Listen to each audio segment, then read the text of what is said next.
Hello दोस्तों, स्वागत है आप सबका मेरे YouTube channel Sachin education hub पर। तो दोस्तों, आज हम पढ़ने जा रहे हैं नेट प्रेजेंट वैल्यू के बारे में।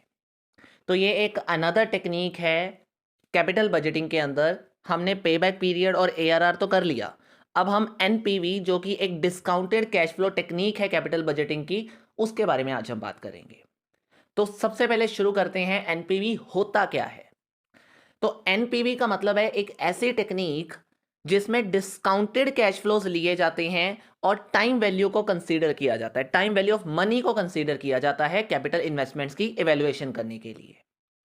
मतलब ये कि जब आप कैश इनफ्लो की प्रेजेंट वैल्यू क्या है और कैश आउटफ्लो की प्रेजेंट वैल्यू क्या है, इन दोनों को कंपेयर करते हो, तो उस टेक्निक, मतलब जिस टेक्निक में इसको कंपेयर किया जाता है, उस टेक्निक को एनपीवी यानी नेट प्रेजेंट वैल्यू कहा जाता है। Net means total present value, मतलब present value of cash inflows minus present value of cash outflows.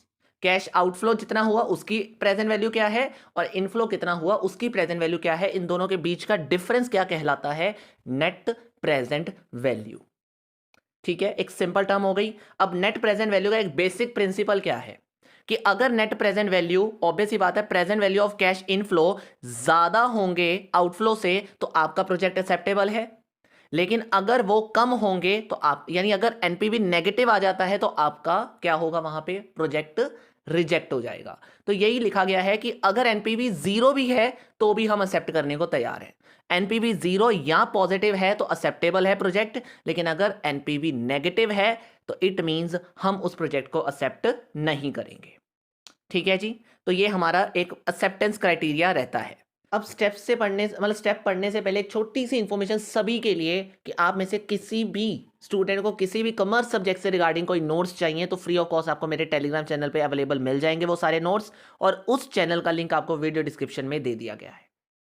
ठीक है जी, चलिए शुरू करते हैं स्टेप्स के बारे में। तो सर, स्टेप्स वैसे तो मैं बताना ना भी चाहूं तो आपको क्वेश्चन से समझ आ जाएगा प्रैक्टिकली, तो क्या मैं प्रैक्टिकली समझाऊं? यस सर, फिर हम एक बार एक देख लेंगे इसको।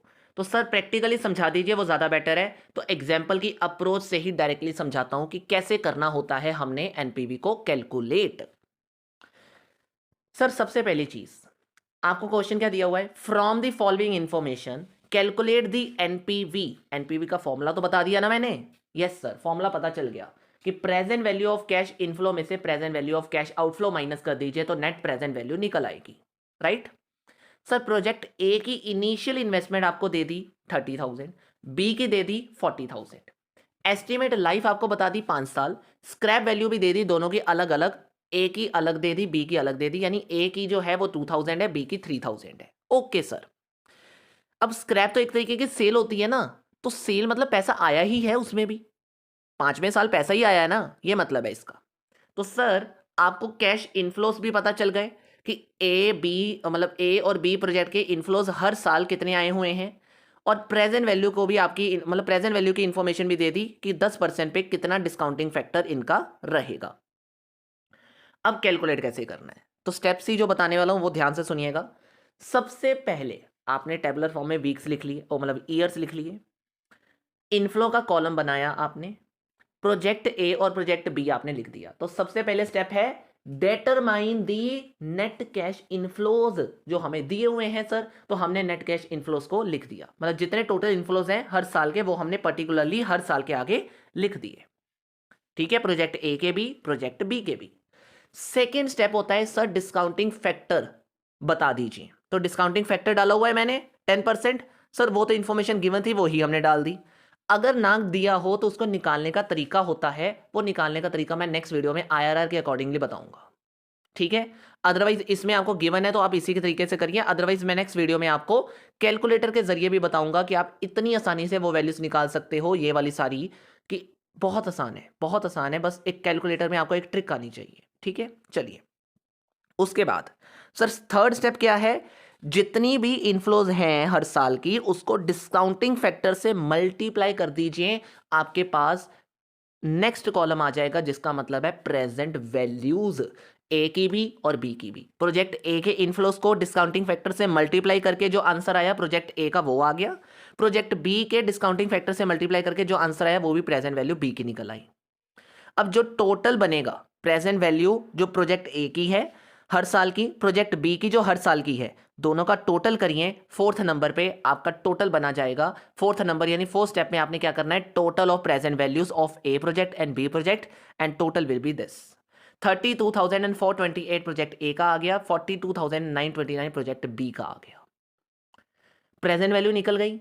अब अगला स्टेप है present value of cash outflow निकालिए सर आउटफ्लो याद रखिएगा हमेशा 0 ईयर में हो रहा है। जितनी देर तक क्वेश्चन में कुछ भी नहीं दिया इसका मतलब हमने 0 ईयर, मतलब मैंने आज पैसा लगाना है तो आज के प्रेजेंट वैल्यू का मतलब है 1 रुपी। आज के 1 रुपए की वैल्यू 1 रुपए ही रहेगी।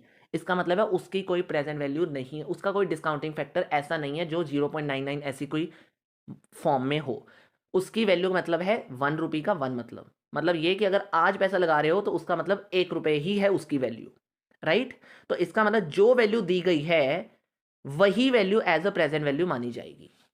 ओके, तो क्या मतलब निकला सर, मतलब ये निकला कि जब हम उसको फॉर्मूले में फिल करेंगे तो प्रोजेक्ट ए के आउटफ्लो कितना था 30,000, तो इनफ्लो में से आउटफ्लो माइनस कर दो। Present value of cash inflow था 32,428, उसमें से 30,000 present value of cash outflow minus कर दिया तो प्रोजेक्ट ए का इनफ्लो कितना आ गया 2,428। और प्रोजेक्ट बी का कितना आ जाएगा सर, प्रोजेक्ट बी का कितना आ जाएगा 2,929। सर एक मिनट, सर स्क्रैप आपने 5 2 बार लिखा हुआ है। यस, मैंने अभी बताया कि 5 साल तक तो कैश इनफ्लो हुआ था, स्क्रैप भी हुई है तो वो भी 5वें साल हुई है। तो आप चाहे 4,000 प्लस 2,000 करके 6,000 एक साथ लिख दो या फिर आप अलग अलग भी लिख दो। तो 5वां जो साल 2 बार डाला हुआ है ना उसका मतलब है स्क्रैप। तो वो भी ध्यान रखना है आपने कि स्क्रैप एक इनकम होती है तो वो भी कैश इनफ्लो में डाला जाएगा जिस साल में, मतलब 5 साल की लाइफ है ना तो 5वें साल में डाला जाएगा। क्योंकि स्क्रैप तो लास्ट ईयर में मिलनी है ना, वो हर साल नहीं मिलती होती, ठीक है ना। 5वें साल यानी लाइफ, बिल्कुल लाइफ के लास्ट में मिलती है वो स्क्रैप हमें, तो इसलिए 5वें साल में डाला जाएगा। तो 5वें साल के डिस्काउंटिंग फैक्टर से उसकी वैल्यू निकाली जाएगी, ठीक है जी। तो ऐसे ही आपने एनपीवी के फॉर्मूले में फिल करा तो सेकंड प्रोजेक्ट का एनपीवी ज्यादा पॉजिटिव है as compare to project number A, तो hence project number B is better than project number A. Okay, hopefully आपको समझ आ गया होगा। अब जल्दी से प्रोजेक्ट मतलब एग्जाम्पल नंबर 2 की ओर बढ़ते हैं। एग्जाम्पल नंबर 2 भी बिल्कुल सेम है, बस उसमें कुछ 1-2 पॉइंट्स हैं जो आपको समझाने जरूरी हैं।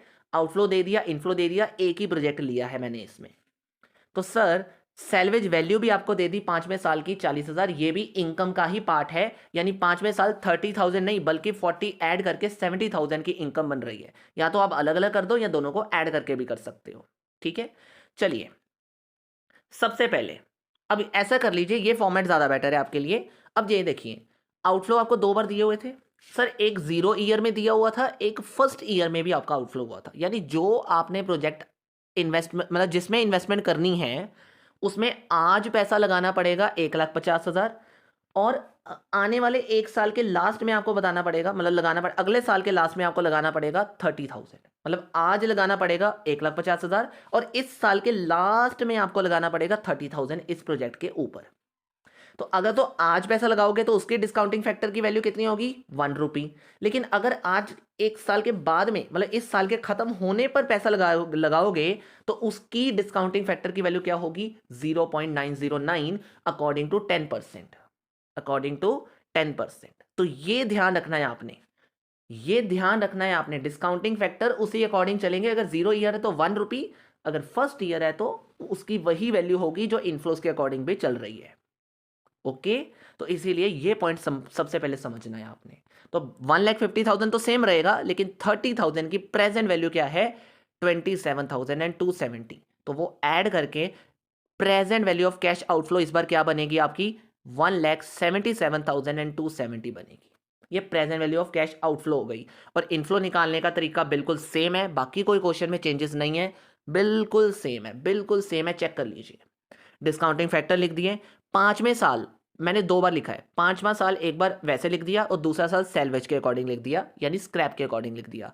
अब बात ध्यान से सुन लीजिएगा, आप 5वें साल में 30,000 और 40,000 70,000 भी लिख सकते हो, ये भी गलत नहीं है। आप अलग अलग भी कर सकते हो, आप एक साथ 70,000 भी लिख सकते हो, ठीक है। तो it will be equal to जो आपके आंसर्स आ रहे हैं मल्टीप्लाई करके वो लिख देना है। इनफ्लो में से आउटफ्लो माइनस कर दो, यानी 186,060 में से 177,270 माइनस कर दिया तो पॉजिटिव 8,790 रुपीज आपका आंसर आ गया। तो hence project is acceptable because the NPV is positive.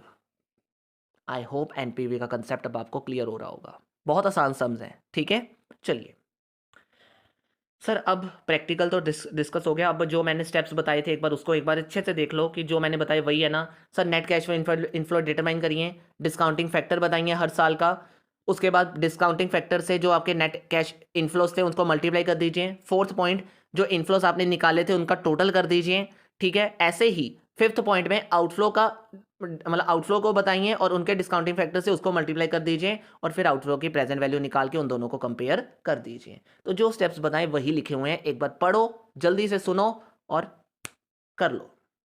Okay जी, चलिए अब हम लास्ट थ्योरेटिकल पोर्शन पे कवर करते हैं अपने आप को कि सर अगर एडवांटेज डिसएडवांटेज देखी जाए तो सबसे पहले फायदा एनपीवी का क्या नजर आया? टाइम वैल्यू ऑफ मनी, क्योंकि ये पेबैक पीरियड और एआरआर दोनों की वो थी, लैकिंग थी, और इसने वो चीज पूरी करी है। अब ये हम एग्जैक्ट कैश इनफ्लोस देख रहे हैं जो हमें चाहिए थे टाइम वैल्यू की वजह से, ठीक है। तो सबसे पहला advantage time value of money को कंसीडर करा गया।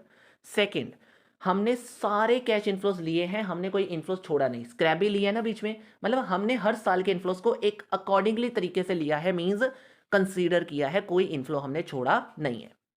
It is seen that addition to wealth of the shareholder, NPV की वजह से कहीं ना कहीं शेयर होल्डर की वेल्थ में भी बढ़ावा होता है, ये एक एडवांटेज है। कैसे?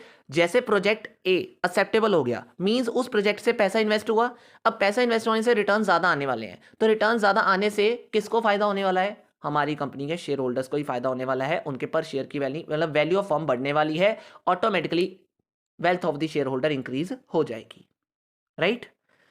अब सर तीन तो एडवांटेज पता चल गए, अब डिसएडवांटेजेस क्या है इस चीज के?